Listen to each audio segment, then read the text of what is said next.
Yeah, let me get it. Pedigree, 1, 2, 3, proud to you live by the champ. A last ride straight to hell, a tombstone, a choke slam. Here to give it to you raw. This is Wrestling with Savage. SmackDown, hold the title. This is Wrestling with Savage. What?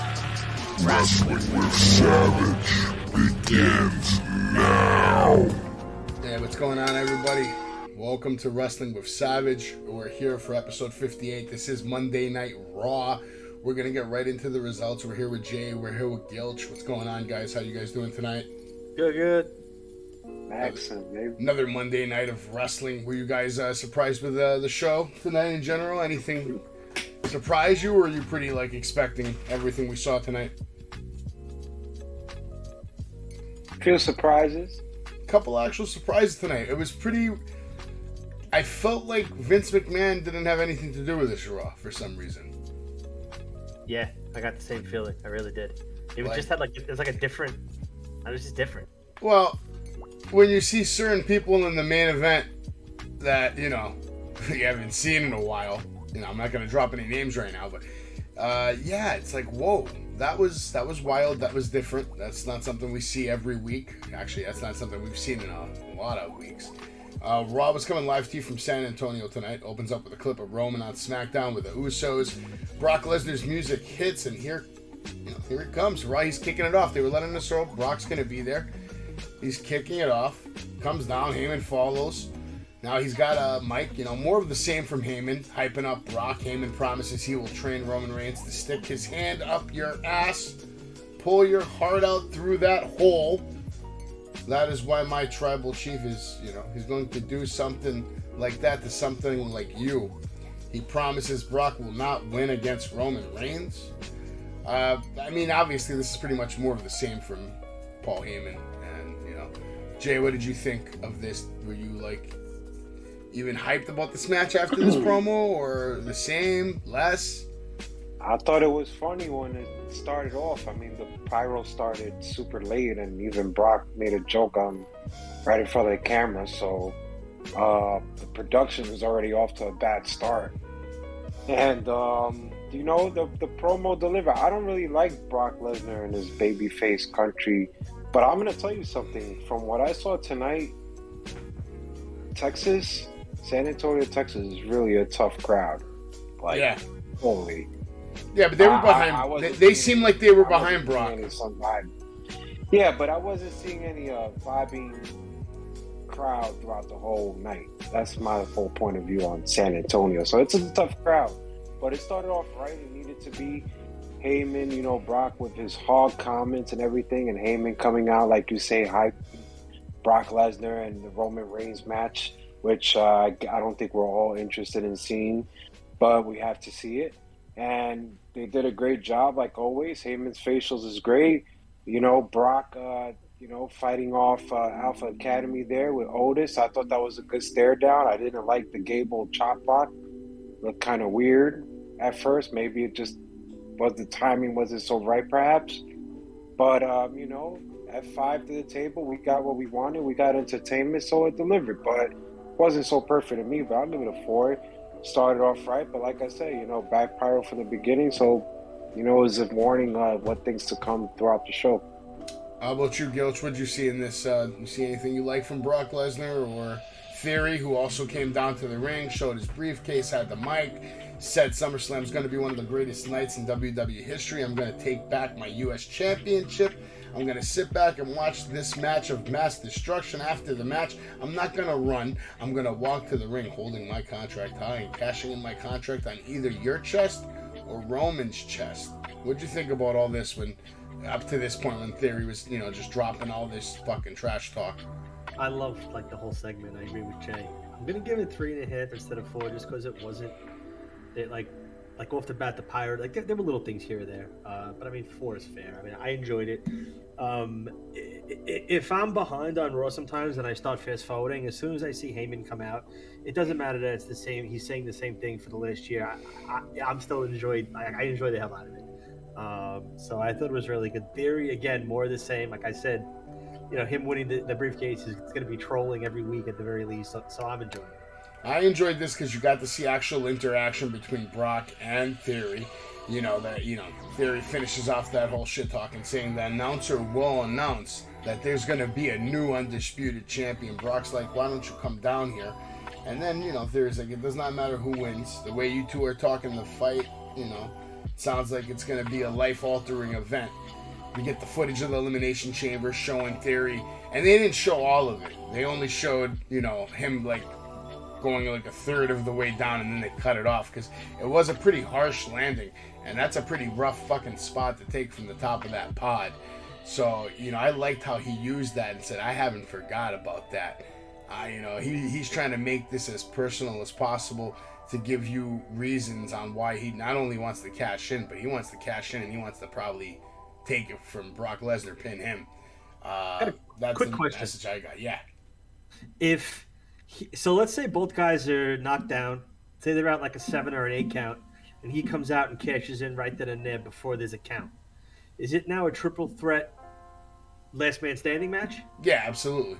So then he doesn't even have to pin anybody. This is great. Yeah. This is great. He can literally just come out, stand in, or, walk down, cash in, and, just take the belt and leave. He doesn't even have to probably get in the ring.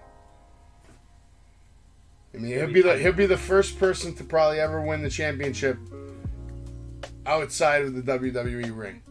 Like, without even, like, starting the match, being in the match, without even doing a move, without even fucking saying a word. I have different views on it. For me, for a rising superstar with a fucking jetpack on his back, you got to make it memorable. And what better place to do it than WrestleMania and top off Seth Rollins? No, what better place at SummerSlam, and you set a new prestige to new fans out there. The new fans out there don't know the difference anymore between WrestleMania, SummerSlam, Survivor Series, Elimination Chamber, and the other 36 pay-per-view names they've come up with all the time.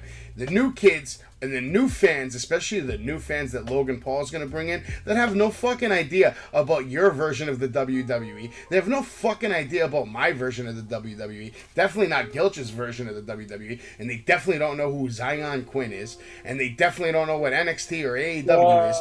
But they do know. They do know who Logan Paul is. And soon they're going to know who WWE I is. I disagree. You can disagree all you want, but Theory's going to win at SummerSlam. 100%. Like you said, rocket ship. It's too soon, man. It doesn't matter what you say. Too soon or not. It's over, Jay. He is one on July 30th at 8 p.m. The event is going to start, and you are going to all watch history as Austin Theory will become your new WWE Undisputed Champion. The Street Profits will also become your new Undisputed Tag Team Champions. Oh, yeah. It has to. It has to. It has to change, bro. It has to change. We need change. We need change. Theory is that change. And I'm willing to let him have his moment. Because if not, you have plenty of other guys ready to go, too. It's not like you can't take the title right off him and throw it on somebody else if he doesn't do the job, doesn't sell the shirts, doesn't sell the merch, doesn't fill the seats. I'm gonna make a quick prediction on one thing you said about the Street Profits. I don't know. I have this feeling like 2.5, 3 months from today, you won't see the Street Profits anymore. I think you're gonna see. The singles push coming. I really do. That's a big possibility, but I think they're gonna have one more tag team push before. Yeah, one run. I don't know if it's gonna be a significant run or anything like that, but I think they're gearing up to get that run, and I think it's coming to an end now. I think Roman's coming to an end. I think he wanted to work a program with Cody, but now that Cody's not, an option right now, Roman's like, I got other things to do. I got other money to make, other moves to make. He's got to be in that transitional stage right now. Probably come back for the match at Mania versus The Rock without the title. Because I think that's the plan right now. The plan is they have to create new superstars. They got to get rid of Roman in order to do that. If Roman is your champion, you have no chance of creating new stars. You put the belt on Theory. I don't want to talk about the main event yet, but the guy that came back at the end of the night, who's he coming back and who's he picking fights with? We're talking about another Hall of Famer, first ballot Hall of Famer, and he's trying to ride the coattails of a fucking rookie just like Bobby. It's insane. It's insane how young this kid is, and you could see that everybody is gravitating towards him because they see the energy coming off him, and he's gonna have one of those magical pushes because that's the only way you can create a megastar is if they have one of those magical runs and they just come in and whoop ass and make a name for themselves and make a statement, and you just boom, you certify him as a fucking superstar, as a stud, whether you want to see it or not. Unfortunately, I think that's what is gonna happen with this kid. I don't know. Anyway, we get to see an F5 to Otis through the table, like Jay mentioned. It was more like an attitude adjustment, though, to end that segment, right? I thought it was more like an attitude adjustment. Jay, did you see the whole match of Rey Mysterio Jr. versus Finn Balor? Yes, I did. Since I know how much of a Rey Mysterio fan you are, would you like to, kick us off with this match, or do you want me to call it out for a little bit and then you pick up? I mean, I'm just gonna give my whole take on it. Better than just to hear on it. I mean, tonight you could just automatically see how this program was set up. There was a bunch of fillers. Basically, it was a bunch of matches that you was going to turn into other matches. For example, a handicap you knew was already going to be on 2-on-2. It was too predictable tonight, just by production-wise. But was this the worst segment you ever seen the Judgment Day ever call on Monday Night Raw? Yes. Was this the biggest disappointment of the whole group faction they ever created by a Hall of Famer? Edge? Yes. This was a complete bomb. Like I said, San Antonio was a hard crowd to get through tonight. Not one person stand, not one person was cheering, not one person gave a damn when Damian Priest was cutting that promo. And I thought it was a heck of a promo. It wasn't even a bad promo. It was pretty freaking good. But nobody was into it. And when Finn Balor got the mic, I swear I heard silence. You know what I saw? I saw a main event guy that could main event 205 or NXT level up. Tell me, if he needs a job right there, I got him. NXT leveled up main event this Friday. Finn Balor can main event with any of those top guys. We'll put him with a mass lucha libre, whatever you want to call it. We'll put him with whoever. That's how crappy he looked tonight. There was nothing impressive in this whole match. Ray doing his crossbody on the outside, Ray doing the Hurricane on Finn from the top rope. Yeah, it's impressive. He's a Hall of Famer, no doubt, first ballot. But let's be real. What was the goal of accomplishing shit tonight? To try to get Dominic turned heel? It wasn't impressive. The double drop kick, the Mysterio's drop on Finn was a complete shit show. I could keep going, but I think my points are valid. And I think we need to stop seeing the Judgment Day. I think we need to stop calling them the Judgment Day. When their music hit and they're just standing there, what the fuck? I wasn't even into it. I think it would have gave it life if Rhea Ripley came back, but we don't even know when she's coming back. But overall, this group is completely dead. I think it showed it tonight, and I think that promo, I think when Finn, a.k.a. the so-called leader, because we're all equal, I think he showed it with his promo skill. He is not ready to be a top player, not even a main event. I can't even take him serious right here in the main event run. So I'm disappointed. I don't know how you guys are going to feel about it. I'm going to give this whole shit show a 1 just because Rey Mysterio did some Hall of Fame spots, like I just mentioned, especially with that top rope Hurricane, which I thought was nice. But overall, I'll just give it a 1 for that. It's a complete disaster. I'm really disappointed at this whole. All right, Gilch, what do you think, Gilch, of this match and the promo? You can rate them separately if you want. It's up, I'll go 2.5 on the whole thing. And really, I was going to say the same thing Jay said. Ray did have some good spots in that match. And not to carry on, but are we going to eventually see Dominic turn on Ray? Well, I think, I'm going to say this. I'm giving this whole thing a 3-star, but only if it has substance, which means it follows through to something better. So, if this leads nowhere, back in time, you're going to look back at this and say this is a 0-star segment. But if this leads to Dominic turning on his father, and it leads to some kind of a storyline where he becomes like a, part of the Judgment Day. I actually saw a lot in Damian Priest tonight. I saw more out of Damian Priest than I did out of Finn Balor. Damian Priest is ready to go on the mic. He's good. He keeps a straight face the whole time. Sounds serious. Sounds like a bad dude. And he's saying crazy things. And Finn comes on. He gets in the cheap shots, calling Ray a bad leader and a bad father. Basically telling Dominique, just setting up the whole trap. So if it leads there, which that's what it looks like, that's what it smells like, I just don't know when, I don't know where, and probably something extreme has to happen. What if this happens? What if Edge comes back and takes control of Judgment Day again? What if an evil Edge, how in Street Fighter you have Ryu and then evil Ryu, or evil Ryu and whatever you call him, Ryu, whatever. You have the good and the bad. Like, what if we get an evil Edge who comes back and beats the fuck out of Damian, beats the fuck out of Finn, beats the fuck out of Dominique, and he just takes back Dominic, man. Whatever, man. I don't care. Every time you correct me on that, do you want me to correct you on every single mistake you make? Go ahead. Are you sure? Because then we'd spend 2 hours on this show instead of one. I'll tell you that much. God damn it. Don't piss me off right now. But, all right, fine. To make you happy, I'll call him Dom, all right?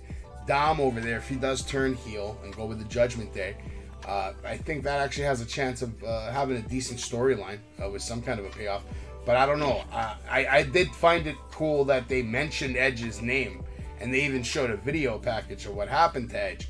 So the fact that they're mentioning his name on TV again, we saw a few vignettes tonight again for Edge. I'm sure you caught the one, with Mick Foley's jacket burning, and they even had I think a couple extra pieces of John Cena stuff that I hadn't seen in other vignettes. There was at least one new vignette tonight. It was definitely all fucking Edge, all Edge related. What do you think's gonna happen with Edge, Gilch? Do you think he's gonna come back and have something to do with the Judgment Day, or is this a complete repackage, a new story, new direction? What are your thoughts on Edge specifically? I would think you can't just repackage him and bring him back and have nothing to do with Judgment Day. Even if it's I'm back for revenge, etc. It's there's got to be some kind of interaction there. I would think. Match. How about you, Jay? I'm more interested in what you think. Not if it's going to lead to a match, but where's the direction do you see it going with Edge? Do you see Everybody's just living pipe dreams here. We all know what's going to happen. He's going to come, turn baby face, and he's going to fight the so-called Judgment Day. It's horrible. I'm telling you. Tonight just proved it. I'm not even looking forward to that match, to be honest. I don't care if you bring in someone new. I'm not looking forward to it. Not interested. We'll see what they do with this. I think the whole story has a lot of potential if they start writing it better from now. If they get some serious writers involved, critically acclaimed people who can put together dramatic storylines and actually start writing really well for this whole Judgment Day, find a way to get Rey Mysterio off of TV, number one. Forever. At least Rey Mysterio should have nothing to do with Judgment Day.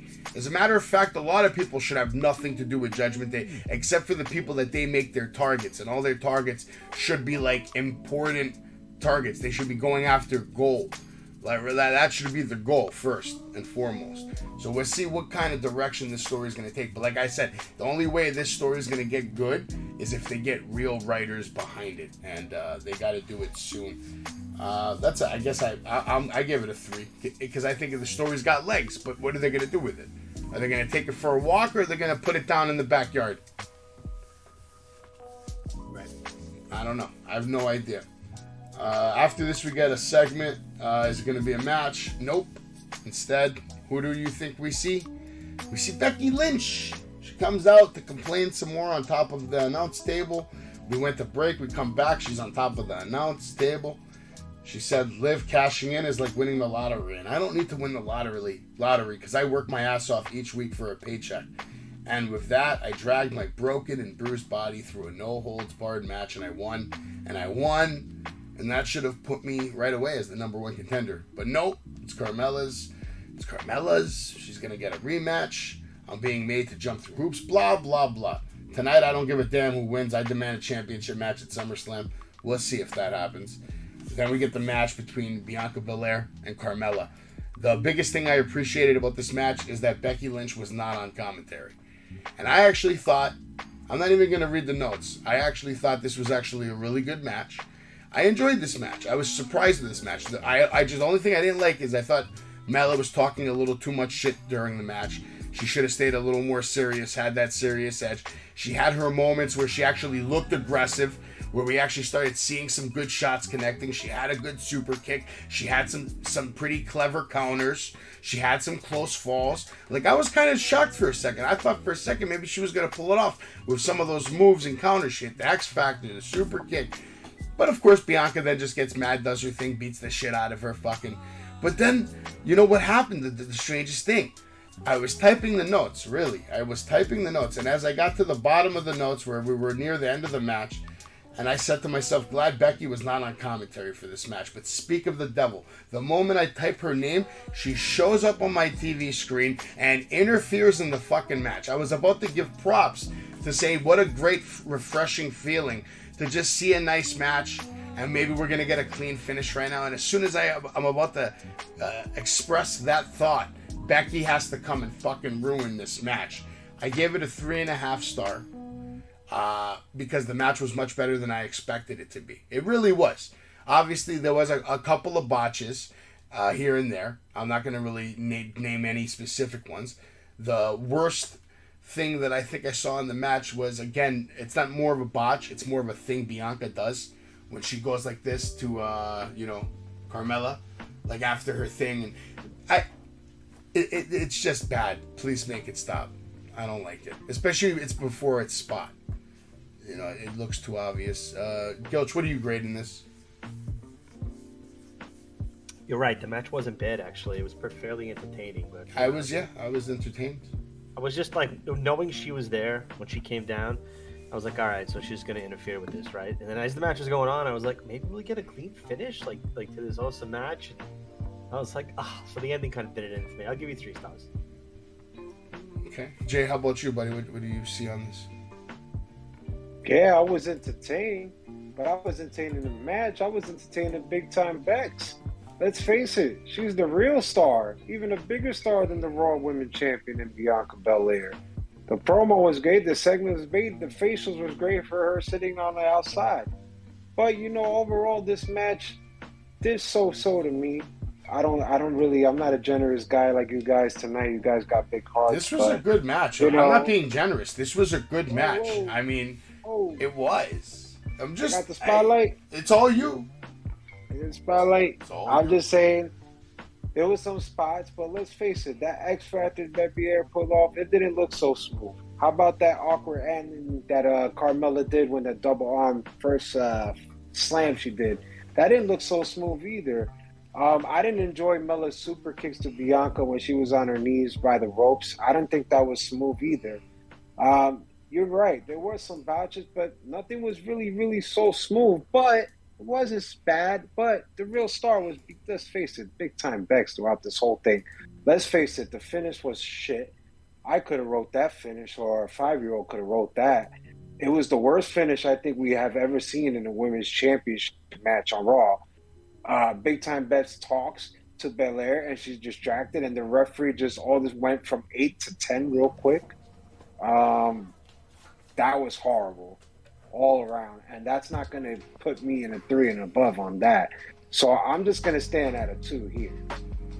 No, that's cool. No, I actually liked the match. Like I said, I agree with you. It wasn't the most smoothest match, but it wasn't the smoothness of the match that I'm grading. I graded the effort of both ladies to keep me entertained and interested in who's going to actually win the match, because it was back and forth. The pace of the match was actually good, which is sometimes the secret ingredient to a decent match. If the match doesn't have good pace and constant flow, I don't think it was. I like the pace. And then Becky, she did cut the little promo in the beginning to hype it up. I like that she wasn't on commentary. That's why I was interested. And I was interested in her facial. I lowered the grade because she got involved in the match. I would have rather seen her come in after the match was finished, let Bianca beat her, whatever. And Corey Graves he says he's happy to be married to the next women's champion of the world. He says, he had this line that I'm looking at my notes for. Something about her ass. She's got a great ass. Something, he said something that was really funny. But anyway, Corey Graves was entertaining on the commentary. The whole segment was good. I liked it. I had fun with this tonight. It entertained me way more than I thought it would, and that's why I gave it a 3.5. Because usually these matches put me to fucking sleep, and this one didn't. Next, we get Miz TV, but of course it's going to be after the commercial break. But during the break, right before the break, I think it was. I can't remember if it was before or after, but we see another vignette of Edge. Guaranteed, they had 2 tonight for Edge, trying to tease his return. Which, when is his return? I guess we have to wait. I gotta watch those. Maybe he just comes back at SummerSlam and interferes in the Judgment Day match. I'm assuming something like that. It has to be before. It's still early in the month. That's true. We still have like a good 18 days before SummerSlam even comes to life. 2 more. I'm telling you, I'm not even looking forward to it. SummerSlam? Why? This Edge return. I'm not looking forward to the Edge return. Well, I guess we have to wait and see what we're gonna get with the Edge return. It's still a little early to tell. I mean, these vignettes are kind of all over the place. Obviously, it's for Edge, but we don't know. Exactly what it's going to be. Is this just a complete rebrand or full brood Edge? We have no idea. I wouldn't mind that. Yeah, maybe, like I said, maybe he comes back and he turns Damien and fucking Finn into vampires. And or he'll just come back as a babyface once again and then realize it didn't go nowhere. And I'm not going to lie.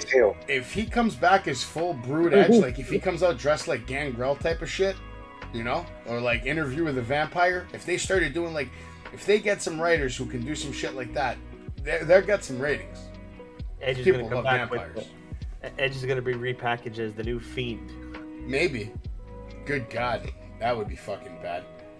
Ah, man. All right. Well, anyway, we're on Miz TV now, and guess who's your guest? It's Ciampa. I'm glad to see Ciampa getting some TV time, getting some microphone time. Miz tells everybody to get up out of your seats for Ciampa, who gets a bunch of boos. Ciampa says he wants all eyes on him, and no one commands more attention than the Miz. Miz says, correct. I guided a social media icon talking about Logan Paul. Logan Paul had 2 videos on Raw tonight, and they announced tonight that we're going to see him on Raw next week. So Logan Paul will be returning to Raw. I wonder what the ratings are going to be for that show. Probably going to be good. Down? You think they're going to be lower? NXT's going to have higher ratings, right? Absolutely. Oh, yeah. Tomorrow night, baby. Mandy Rose, Roxanne Perez. Ciampa's talking. He says he wants WrestleMania. He wants opportunity. I tried to hand that to Logan Paul. Miz says on a silver platter. Basically tells Logan Paul to rethink everything and, take me up on my offer one more time. And me and you will become tag team champions. Or I'll find someone else, and that someone else isn't too far away. Pointing to Ciampa. Which now AJ Styles is going to come up with a mic. He's going to say, enough, do us all a favor, shut your mouth. No one cares, Miz, especially me. AJ, says you sound like a coward with tiny balls.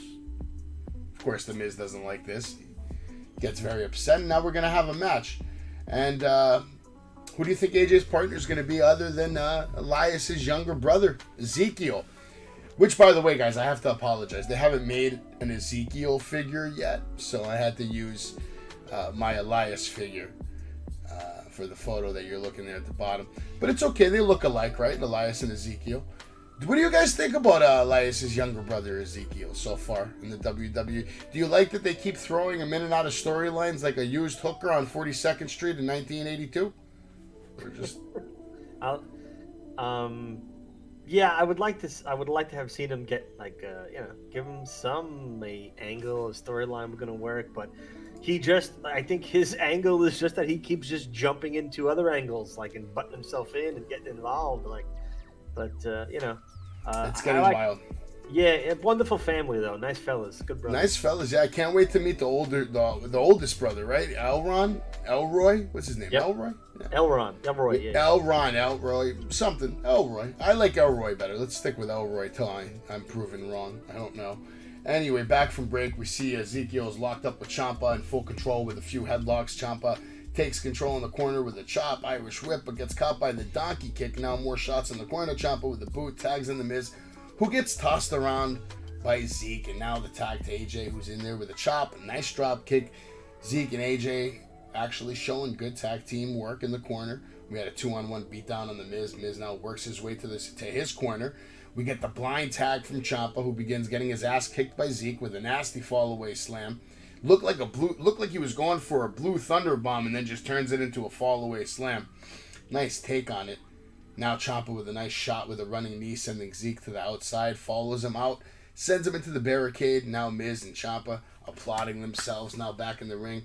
Miz takes control, takes Zeke outside, slams his face in the announce table, and for some reason he decides to just go crazy on the hard camera before they go to break. He's like all hyped up and yelling, and he's just going extra hard tonight, you know.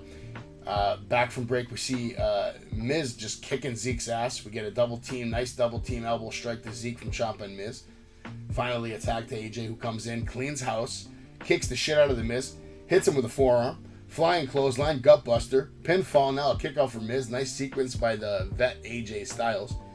AJ actually slipped on the way to the Miz for the DDT. Did you guys notice that? No? AJ Styles made a very rare mistake. It's a super slight, tiny botch. When he was in the corner towards the end of the match, Miz caught that DDT that he does on the, on the like low. Miz kind of slipped, AJ slipped a little bit on the way, but Miz saved that spot. When he saw AJ slipping, he just grabbed his head and dumped him. He didn't even let Miz didn't let AJ bust his ass. Miz grabbed AJ by the fucking head and just dumped him on the head and saved that spot. The match was actually not the greatest. I gave it a 2-star because I thought it had a shitty ending. Like I said, AJ slipped on the way to the Miz for the DDT. Slight botch, but Miz saved that shit nice. Miz now is really hype. He goes for the skull crushing finale, but AJ counters to a beautiful neck breaker. Zeke takes out, the competition. Miz now with a high flying drop kick, but AJ counters Miz's assault into a calf crusher. Ciampa now actually saves Miz, but for some reason the ref called DQ, and I was like, "What the fuck? What is this shit? How are you calling DQ? Why are we following rules now specifically?" And then later in the night, we're gonna have other people interfering in the match, or people that are in the tag team match doing the same thing. No DQ for them. So why did this get a DQ? What was up with this referee? 2-star, shitty ending. I didn't like that DQ business. Jay, what'd you think? Oh, man, I'm gonna talk to all these people at home right now. This is what it came down to, folks. It's come down to AJ Styles being in mid-card for the rest of his contract. 2024, 2026, whatever his contract. This is what it's come down to. It's come down to AJ being a the clown with clown wrestlers, such as Ezekiel and such as matches with the Miz and Ciampa. Now, I thought Ciampa did a great response. What I'm here for, I'm here to get eyes on me. But did we not see? Doesn't this look like a young Triple H to you? I saw young Triple H when he spoke tonight. Who, Ciampa? He had the beard. Yeah, he had the beard. He had the look. He spoke like Triple H. He looked like, I actually believed him. I was like, wow, that's a good response for what he say while he's on TV. I just thought it was a good response. Young Triple H didn't have a beard. This looked like he had a baby with China, and this is the bastard baby, and this is Ciampa right here. This is him right here. I'm okay with that. You know, I believed it. Let's see where it goes. But tonight, let's face it, I'll give this horrible gimmick of Ezekiel one thing. The only thing that looked impressive, if you really, really looked at this match, wasn't the moves. It was how Ezekiel and Ciampa carried themselves. Everything they did was smooth, running through the ropes, doing the spot, Ciampa with the knee, Ezekiel with the high knee. Everything looked flush. There was nothing wrong. It was all smooth. That's the only thing I'll give in this match. But overall, it was a clown show. I feel bad for AJ Styles being in this clown show. I'm going to stay with a 1 here. I gave it 2 stars because I only saw 2 stars in the ring. Like 2 legitimate superstars. that were shining tonight, and that was actually Ezekiel and Ciampa, like you said. AJ and Miz, like I've seen it already like 3 weeks in a row, so it was like, I don't know, it was just more refreshing to see Ciampa and Ezekiel going at it. You know, it was nice. It was nice to see Ciampa just getting fucking ring time. You know, and I got tight when the DQ happened. Gilch, what'd you think? What'd you rate it? Yeah, I'll give you 2. 2? Yeah. Is this it for AJ? Do we think he's ever going to be written into like world title picture again? Or? Maybe one day, but not right now. They have other plans for a lot of other people, and those guys' names are Seth Rollins, Cody Rhodes, Theory, Drew McIntyre's gonna have a run, Randy's gonna have a run, John Cena's gotta have a run, Edge is gonna have a run. I'm sure Bobby Lashley might have one more run, maybe. Maybe AJ could end up taking it off 2 years from now. No, it won't be Punk. I'm trying to think who would hold that title over there in 2 years. It's a long time though. I don't know. Punk will probably come back to the WWE and then they just fucking give it to him. No, that's not gonna happen. You never know. You never know. See it. I don't want to see it. He's too old. Oh, we'll see somebody. Anyway, now we're gonna get a match, which I didn't know this match was even gonna happen, and we're missing one of the pictures because apparently Doudrop doesn't have an action figure yet. So I haven't been able to purchase a Doudrop. She doesn't. She doesn't even have a basic. She doesn't even have a basic figure yet. Not one figure. And you know that's weird because let me ask you this: who's been on TV longer, Omos or Doudrop? Could be the same. Well, Omos has a figure. So, that's pretty... Could be the same. Could be the same. I'm TV just saying, time. imagine being at work and Omos has a figure and you don't. How does that feel? I'm just waiting for that guy to be fired, but... Well, we get Alexa Bliss and Asuka versus Nikki Ash and Doudrop. We see Asuka start things off with Nikki yelling at her, kicking her ass. Now Nikki looks like she's right off the set of Kick-Ass 3. Asuka tags in Alexa, who gets off some offense until Doudrop comes in and mows her down. Now Doudrop with the weakest body slam that I've ever seen, whatever it was. She like placed her down. Literally just placed Alexa down. You know, this is disgusting to see. I don't like it. We get the neck breaker from Ash. Doudrop out here wrestling terrified. Looks like she's just scared to lose her job by hurting someone. So instead, we will just make shit look bad. No wonder you don't have a figure, Doudrop. Nikki with a weak, obvious moment, clearly calling a spot to Alexa on a hard camera. Double clothesline, now double tag, Asuka versus Doudrop. Asuka with the kicks, Doudrop catches a kick, but Asuka counters, lands 8 more shots and a nice chin breaker with her knees. Doudrop sends Asuka in the corner and we get a second rope drop kick. Nope, we don't. Instead, Nikki goes to the top, jumps off, and Asuka catches her with a knee to the face. We get a hip attack to Doudrop, and the abuse just continues until Doudrop then trips Asuka from the outside. Now a roll up by Nikki on Alexa, and then we just see the big DDT from Alexa, and that's it. Match is over. 2 stars for the 2 stars in the ring in Alexa Bliss and Asuka. I feel bad for Nikki Ash because Nikki once upon a time was a great prospect in NXT. Whatever fucking happened to her, who I don't know what's going on. I liked her old fucking gimmick in NXT. It was good. She had it. She was one of the better female wrestlers. And then you get this Nikki ASH, and I can't comprehend it. Gil, how about you? Let you go first on this one. What's your take on Asuka, Alexa, Nikki ASH, and of course Doudrop, the match, the grade? Tell me. Yeah, Asuka and Alexa definitely the highlight of the match. They look good as always. But yeah, I can't agree with you more with Nikki. Like I never was really a Nikki fan, but like the best version of her was that NXT version. Mm-hmm. And this whole, you can scrap it tomorrow for all I care. It's pretty brutal. Pretty fucking brutal. You grading this shit? What are you grading this garbage? Give me a star. I don't even blame you. I'm surprised I even gave it 2 stars because in reality it was like a 1-star shit show. But whatever. I'll give it 2 because there was 2 stars in the match. Jay, what are you giving it? 0? No grade, no comment. Skip. Next, you tell me, buddy. You need 2 minutes. Fucking knives in my eyes. I can't believe I was seeing this horrible shit. I can't believe this shit. But the only person that looked smooth was Asuka. I don't even know why everybody's talking about Bliss this and Bliss that. No, it was Asuka really killed Asuka with the combo strikes and then the double knees. That was pretty much it for me. Bliss, shit looked like shit. I didn't see nothing impressive. I don't like that double knee spot she does when the people on the mat either. I'm just this whole shit show just like guilt to star, but it's shit. I can't believe I even seen this. No, I mentioned Asuka's combo, but I guess I didn't say how spectacular it was. That actually might have been the best combo she's ever performed on a Monday Night Raw. It was like a 7 or 8 hit combo. It looked like something right out of fucking Killer Instinct. I liked it. I did like it. That probably was the best moment of the match, actually, that whole sequence. That you're right about that. And next, we're going to get a match between Angelo Dawkins versus Jimmy Uso. Or are we? Or are we?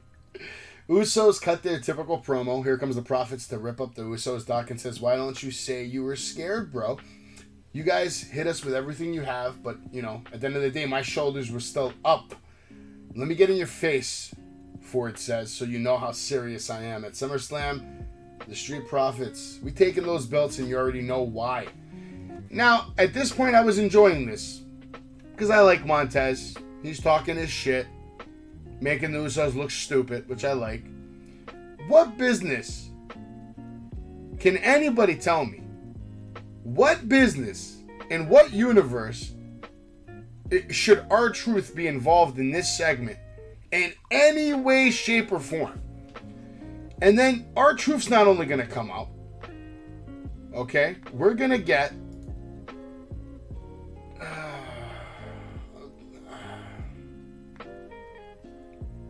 Can anybody help me with this? Like, why do we have to watch this tonight? Like, this really bothers me. Jay, just take it. I can't even talk anymore. I'm so fucking, like, just upset. What did you think of the whole thing, man? Please tell me. Well, it's what I've been saying all along. This is probably the worst program we have ever seen every Monday night. It just keeps getting worse and worse and worse. This is why my show, everybody, and please ask me all the questions, is NXT 2.0. But that's a whole different other story another day. But back to business. Let's face it.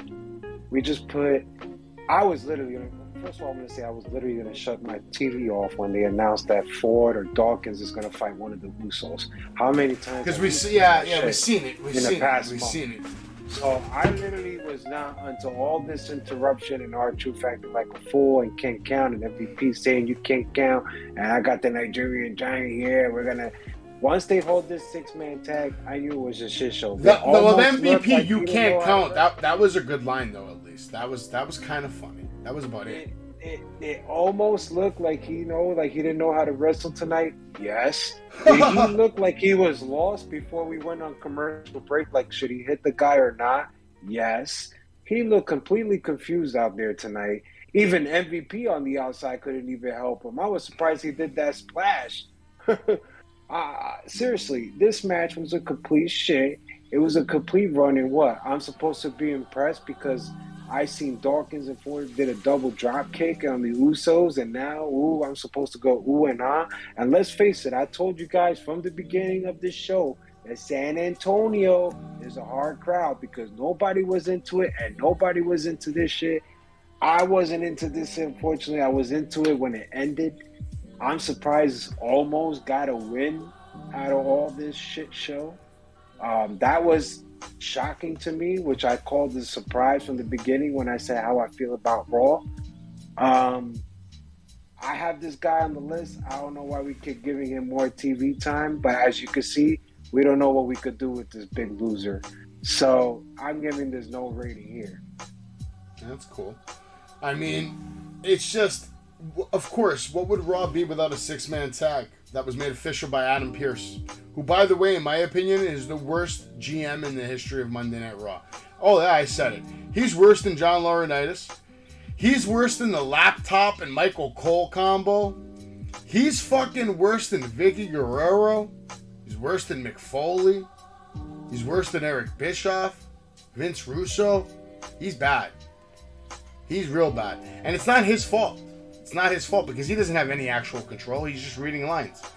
I bet you if he actually ran the shit, he'd probably do a better job than whatever the fuck's running the show right now. I don't even know what's running the show. To have the audacity to, you just have R-Truth coming in and out of fucking segments from 24/7. Now you're going to get him involved in the Street Profits and this and that. Like, it made no sense. So, I wish we could like go online and like, you know, the way you go on IMDb to see like producers. I wish we would know the producers of every match and every segment. That would be Because nice, yeah. This tonight at the end stunk of like the TV writer people that are in the business that shouldn't have power. Tonight stunk of them at the end of the match. Give us your top storyline. Give us the guy who comes out and everyone's like, wow, oh my god, that's Omos. And give us your biggest like funny clown, and that's R-Truth. And they just threw it together and they were like, here you go, that's it. I'm like, what? The only thing I liked about this, actually, I agree with Jay, which is a rarity sometimes, especially on Tuesdays. But I agree with Jay that the best part of this match was the ending. We see, you know, Dawkins get the sky high drop, and then Omos just comes and he says, no, let me show you what the real sky high drop looks like, and ends the match and picks up the win. And yeah, this guy Omos, somebody likes him too, man, because they keep putting him over. I mean, he's gotten wins over Bobby Lashley, for Christ's sakes. I mean, not fair wins, but still wins. And matches, just the TV fucking time. green, man. He's fucking green, man. I'm tired of seeing his ass. He didn't even know what to do in this spot before they went to commercial. He didn't know if he should join in with the Usos to beat up the guy. You idiot. I gave it a half star. At you to hit the guy. I gave it a Seriously, half star. it's on TV. Everybody look it up. Half star because the whole thing was you know, like Gilch said, it was just really bad writing, bad creative, and it was just pointless, and it wasn't needed, unnecessary. I'm over it. Please make it stop. We don't need 6-man tags on Raw. I was so happy because we didn't see a 6-man tag, and then of course I was like, oh, we're not gonna get a 6-man tag tonight. And nope, but yes we are. It's like we have to endure so much of it on Wednesdays and Fridays that Mondays we don't want to see multi-man tag anymore. After this, we get an interview. We get to see Kevin Patrick, who's no longer on the commentary desk. Now he's backstage again doing his interviews. So I guess his tryout was last week, and it didn't go well because now he's backstage doing interviews. He introduces us to his guest, Seth freaking Rollins. And, of course, Kevin asks him, after you beat Zeke, it looked like you were going back for more until Riddle showed up and hit you with the RKO. How do you feel? Seth goes on to say, I feel great. It's Monday night. It's the main event. A lot of convo about Ezekiel's identity. I don't care what his name is. Elias, Ezekiel, Elmo. If you don't get in my way, I mean, if you get in my way, he says, I'm going to put you down. One person's identity I'm very curious about is, who in the hell does Riddle think he is? Who is Riddle? Is he an ultra-talented savant, or is he some idiot bro Randy felt sorry for? Starts laughing. I'll tell you who he isn't. He isn't a person who can ride the coattails of Randy anymore. He can't hide behind his big bro anymore. He can't use the good name of Seth freaking Rollins to chase clout. You know what they say about playing with fire. Sooner or later, you're gonna get burned. Just ask Cody Rhodes. Theory says, and I love this part. And before I even finish the line, I gave this a 5-star. Because this, my friends, is long-term storytelling. You drunk? No, I'm not. You drunk? Theory Not says, drunk. you have any advice for me? You have the greatest cash-in of all time. He says, kid, you have come to the right spot. And they walk off. That shit was 5-star. I know you don't see it, but I see it.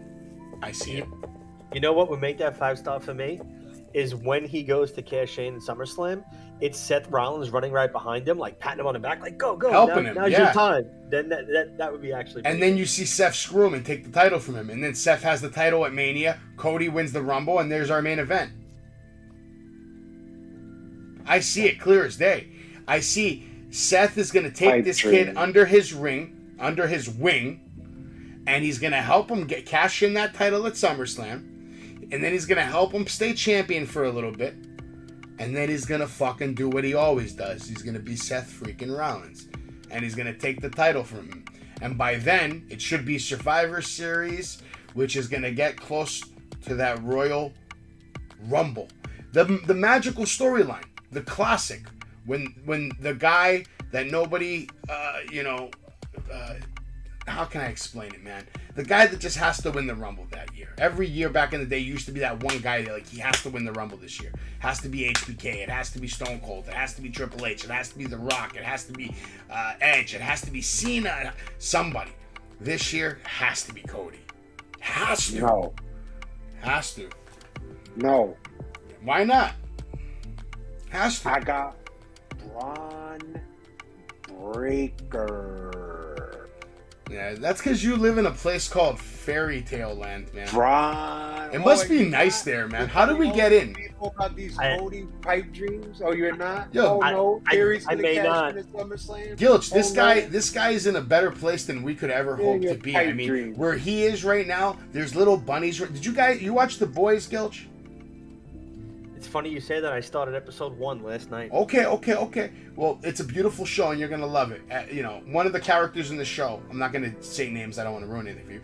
But his alter ego is a bunch of little, like, bunnies. You ever see Who Framed Roger Rabbit? You know, the Toontown and all that. So one of his alter egos is like he's in Toontown, and they're all giving him advice to help him out. Jay lives in a place like this. Like, Who Framed Roger Rabbit? You are manipulating there's- our people right now watching this from these fucking pipe dreams that you have Theory winning this fucking world championship at SummerSlam. Listen, we should have a poll right now. If everybody wants to get in, please let us know. That's a good idea. We should have a poll right now. When we would cash in. I got WrestleMania. For a rising star like that, you need to make it somewhere big and where it counts. And why not start WrestleMania the day after WrestleMania? New season, fresh, brand new. All right, I'm making a prediction from now, and you want to know what it is, Gilch? At WrestleMania, you know who Theory's going to be fighting? He's going to have a marquee match, okay? But it's going to be against Logan Paul. He's going to take it off Cody as soon as It's going to be against Logan Paul. Because imagine the selfies that he's going to take when he does his promos building up to that fight. Because by then, Theory will have nothing to do with the WWE title picture anymore. Because it will all be about Cody winning the Rumble and then building that match till WrestleMania between him and Seth. And that's it. It's got to. And the only thing that's going to stop that from happening is if... I'm not gonna get lost in the mix, but I'm gonna just rate that segment a 3.5 for me. Okay, that's cool. Gilch, you got a grade for it? Yeah, it's fair. 3.5. Okay, I'm just gonna say this right now. The only way that this stops from happening right now is if John Cena is in the Rumble, or if Stone Cold Steve Austin decides to come back to the Rumble too, because that guy's winning the match if he comes back. Just telling you that right now. Well, Stone Cold is afraid to come back because he's Probably afraid is. of one person. Zion win. All right. We should make a new rule, though. If everybody in the chat thinks that Jay should never mention Zion Quinn's name on any show except NXT, I'm please praying say right so. now. I swear, I'm praying Please say so tomorrow that he comes out and interfere in Apollo Crews match. I'm praying right now. Well, the last time we saw Zion Quinn in action, didn't he take a nice loss to Sanga? I'm pretty sure. He took a Oh, nice- and didn't they both, for the past month, been fighting SmackDown dark matches because they're ready? Didn't somebody say that he's the total package already? All those Dark WWE matches, producers dark- you call fake, like Adam Well, Pearce, huh? To give you the real truth of a dark match, because I actually know what a dark match is. Dark match is a I know tryout. too. It doesn't I mean know you. too. It doesn't mean you have a spot on anything. It's a tryout. It's to see what you do in the big boy shows. And here's the facts. You don't know what either one of them did during this tryout. They could both be back on their way to NXT because maybe they didn't like what they saw. Tell Stone Cold you don't want it, all right? All right, You don't I'll do that. want it. I'll do that. During the break, okay, we see Liv Morgan. Please, God, make this stop. I just don't want to see it anymore. I don't care. And now it's match time. It's match time, folks. It's going to be Seth Rollins in Theory shit. versus Riddle and Bobby Lashley. It's main event time. I actually have different opinions on this, but I was applauding because it took 25 minutes for the match to start with all the commercials and it. yeah, it was pretty bad. But eventually the match did start, and it started off with Theory and Riddle. They start things off. Theory takes control quickly with a nice double team shots from him and Seth. Now Riddle fired up. He catches a bunch of kicks on the corner on Theory. We get a gut wrench suplex followed by a flying forearm and the tag to Bobby, who's quick to get in the ring. Hits Theory with shoulder thrust and goes for the big move and connects a double takedown faceplant DDT at the same time, which that's some unique offense right there from Bobby. It didn't look as good as it could have, but the fact that he even went for something that different, on the main event, I was like, okay, I'll dig it. The DDT looked better than the faceplant. That's all I'll say about that. But now we get, the kick out. Riddle taking Rollins back into the corner. Now Bobby in the ring, working on Seth's midsection with shoulder thrust, calling for the stalling suplex. Seth counters, pulls the rope, sends Bobby flying over the top. Seth goes for the suicide dive, but Bobby catches him. Theory goes for the save, but he gets kicked in the face by Riddle, and Bobby dumps Rollins into the ring post. Now we see Dolph Ziggler making his way to the ring as we go to break. And this is the shocking moment of the night, because you're like, what the fuck is going on? What is Zigzag doing here? What the fuck is he doing here? And where's the Dirty Dogs? Where's Bobby? Where's Robert Roode? Mr. Bobby, Mr. Robert, whatever you're calling him nowadays. He's probably going to come back and be Mr. Rude. And just be that. I'm Mr. Rude. Oh, my God. Back, we see Seth connect an inverted reverse suplex. That was beautiful. Goes for the cover, kick out from Riddle. Now Seth picking apart Riddle, keeping him isolated from Bobby. Riddle finally makes Seth tag Theory. Theory rushes Riddle, but Riddle counters him with a crazy move, catching Theory midair, dropping him hard on the mat. Tag to Bobby. Then we get a tag to Seth. Bobby sends Rollins inside out. Nice clothesline, nice scoop slam. Bobby goes to attack Theory on the corner, doesn't connect, and either Theory sells this or he just jumped away in fear. I can't tell. Did you guys notice that? Jay, what do you think? Do you think he just sold it, or was he just jumping in fear? Look in fear to me. Something like that, just to get away, right? Yeah. Right? His facial was like, oh. Yeah, he was just trying to Bobby goes for a power bomb, maybe, but Seth counters with an enziguri. Now Seth again tries to go up and over Bobby. This time Bobby catches him, hits a big power slam, and then Theory comes in with a big save, saving the match as well. Bobby catches Theory's leg and sends him for a hard choke slam. Rollins with a 6 spinning forearm, and then connects with a sickening thud shot to the back of Bobby's head. Like, if you want to learn how to do a shot, because I bet you Seth didn't even hurt him on that one, because Seth is just that goddamn good. He's that guy who can make it look like he looked like he fucking clocked him, and I guarantee you he didn't even fucking hurt him, man. He's just so fucking good. Connects to the back of Bobby's head, hits him with a 5-star frog splash, kicks out. He's not going to be over with that splash. I thought it was actually going to be over there for a second. I thought maybe that was going to be it, and he'd pick up the win. But nope. Riddle and Theory now in the ring. We see Riddle going to the dark place, calling his inner Randy, good God, make it stop. Bobby spears Rollins through the barricade. Riddle grabs Theory, but Theory drops his chin on the ropes. RKO. Nope. Theory counters, goes for the pin, puts his legs on the ropes, and then we see Dolph come out of nowhere, push Theory's foot off of the ropes. Then we see the RKO, and Riddle and Bobby pick up the win. The question is, why Dolph? Why? Guess he wants to be a babyface, so he's going to ride this new kid's coattails just like Bobby's been doing. Theory is a stud who everyone wants to work with. Bobby high-fives Riddle so hard he actually knocks him down. Dolph now in the ring and super kicks Theory to end Monday Night Raw.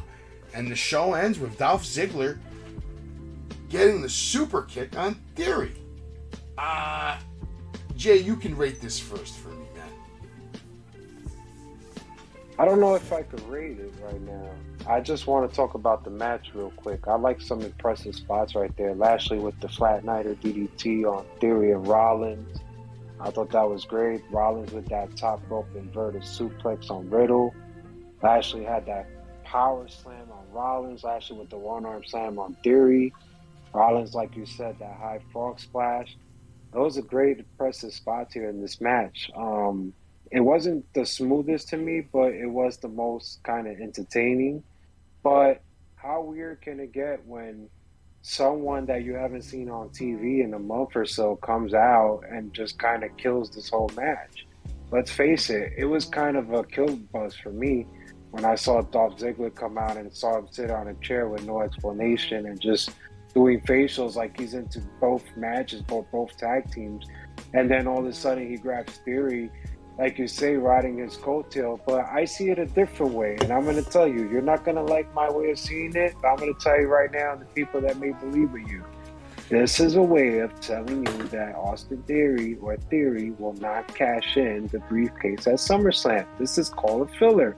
This looks like his next rival after SummerSlam, and this is what I'm predicting. I'm saying WrestleMania on the briefcase. If everybody want to take a poll, let us know.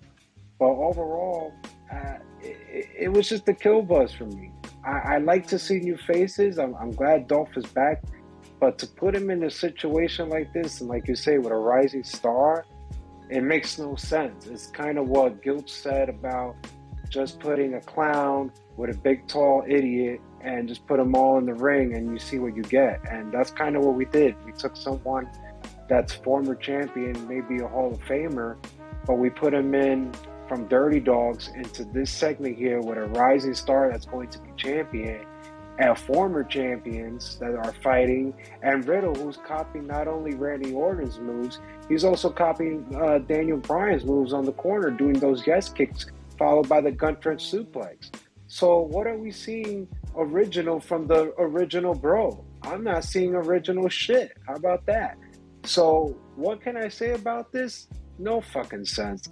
I'm gonna be generous, but my real rating is a half a star, but I'll just go a star. Okay, how about you, Gilch? What do you rate this? You yeah, can just rate the match. You star. don't have to rate the Dolph Ziggler part yet. A star. Okay, yeah, the match wasn't incredible. I gave it a 2-star because whatever, it was entertaining. I liked it. The ending itself, I thought was a 3-star just for shock value because I wasn't expecting it was different. But here's my take on the whole Dolph Ziggler thing. After Theory cashes in and wins the WWE Championship, he's going to need somebody to work a program with. He's not going to work with AJ. He's not going to work with Edge. He's not going to work with Seth. He's not going to work with a lot of other guys. So what do? You bring back a fucking legend that's going to run a program with him for 2 or 3 months, and then Seth is going to make sure that he holds his belt against Dolph. So this way, Seth can take it from him in a few months at Survivor Series or whatever the fuck they decide to take it. But that's why Dolph Ziggler's here. Dolph Ziggler's here to work a program with the guy that's about to win the title at SummerSlam because Roman is going on vacation.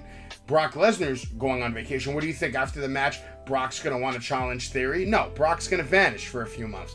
Roman's going to vanish for a few months because they already said this is going to be a life-altering match, meaning it's going to change the course of WWE. The hints are there. Now, whether you want to pick up on them or your ignorance wants to allow you to believe your own fantasies, that's on you. But I picked up on the hints very well tonight. Dolph Ziggler is going to work a program with Theory after Theory cashes in and becomes your new, undisputed, youngest champion of all time.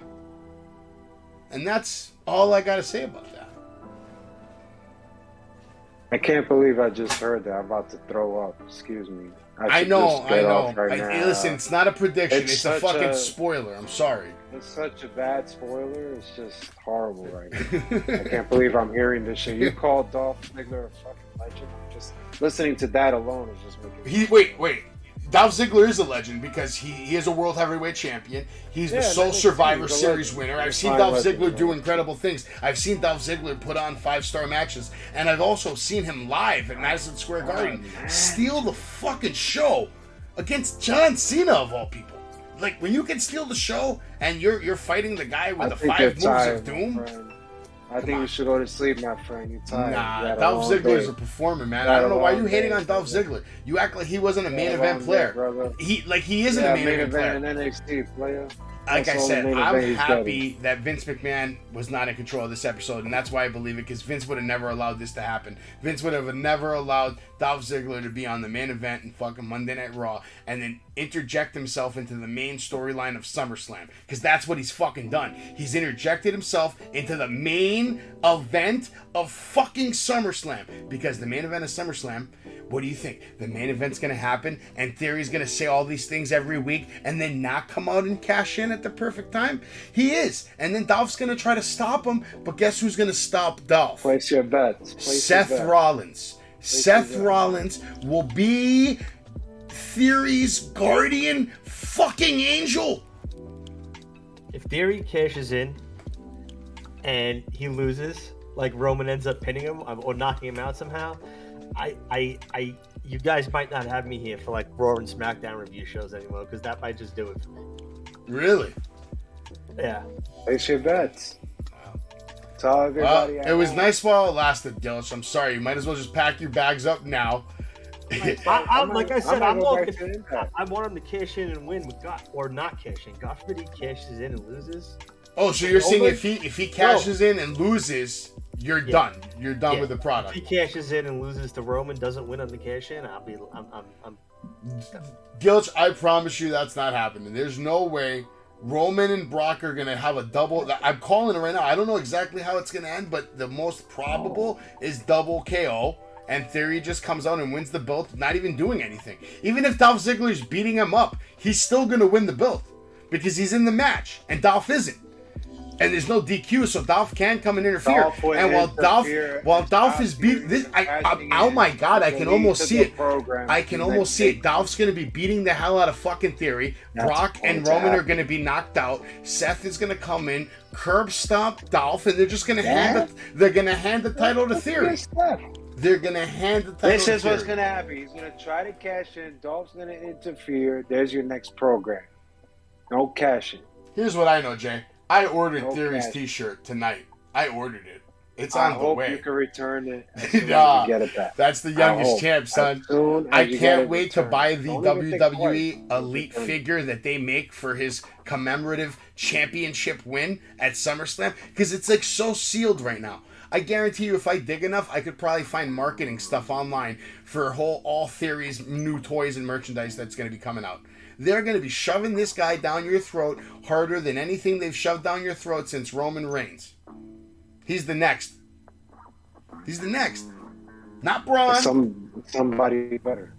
Nah, I don't know why you're hating on such a talented. I don't know why you're hating on such a talented athlete, man. It's like insane. We're not talking about NXT. This is Monday Night Raw. This is where the big boys play. Talented athlete. This is where the big boys play. Can he do anything on the mic? Who, Theory? No, I know that answer. Quinn. He's not bad, but Well, I've only seen him. he has I've only seen him in He's not segments. bad, I haven't but seen him like acting. live in front of 20,000 He's people. good. There's a big difference between picking up a microphone in front of 390 of the same fucking people week in, week out, and then picking up a microphone in front of fresh 20,000 people every fucking night. You know what I'm saying? There's a big fucking difference. And you could see it. You could see it even on guys like Finn Balor tonight. When he picked up that fucking mic, there's a big difference between the way he was cutting a promo and then the way Damian was cutting a promo. Damian was cutting a promo like his meal depended on it. Damian was cutting a promo like there wasn't going to be a big meal waiting for him at home if he didn't cut a good promo. Finn cutting a promo like, I'm here, I'm getting paid. Who cares? I'm making my money. I'm a millionaire. I sell merch. Who gives a fuck? I'm a superstar. People pay me money every day to do cameos. People pay me money for this, that, the other. Damian's not there yet. Damian's not there yet. So you see it in his voice, in his tone, and I know you like Damian. Jay, what was he saying in Spanish tonight? Can you translate whatever Damian was saying in Spanish tonight? I didn't even copy that. I didn't even write that down. He had a couple of lines. You got to be that guy for me, man. I'll watch it again. Got to be that guy for me. I want to know what he said. He said something, Papi. I don't know what the fuck he says. You know, when I hear him talk with the Mysterios, I'm just not interested in this shit. Well, that's because it's the Mysterios. But if it was anybody else, you'd fucking love it. No. All right, listen, we're in an hour and 8 minutes. We can keep going for a couple of minutes. Is there anything you guys want to touch on, talk about? Yeah, I want to talk about fucking NXT 2.0. Oh just my like God! All right, hold on, wait. Before we talk about that, Gilch, is there anything you want to talk about? Gilch, is there anything you want to talk about? Because NXT 2.0 is the last thing on my mind right now. That's on my mind.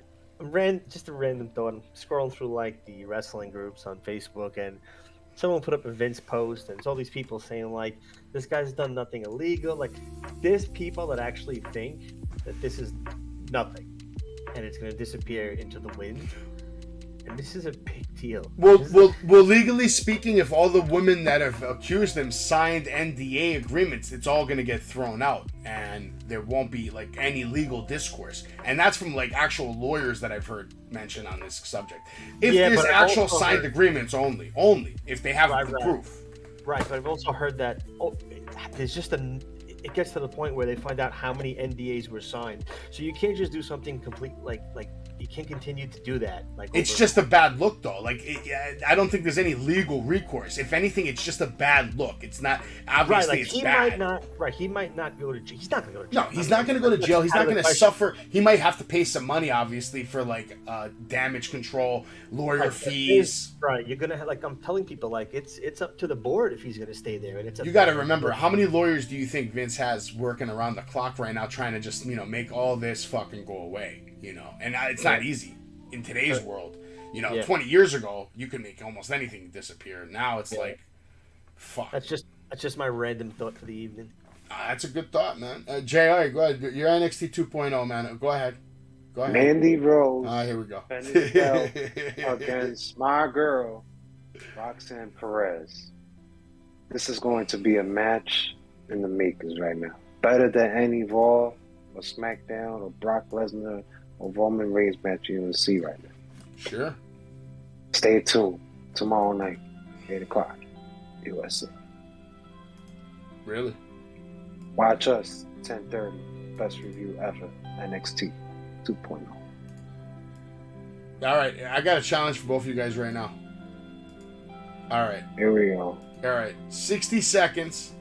I want to see Jay cut a promo right now about SummerSlam. The hell?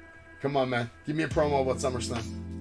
Listen, you want me to cut a promo? This is the promo. Here comes Zion Who Quinn. gives a rat's about fucking SummerSlam and all these fucking horrible matches that we're about to take place?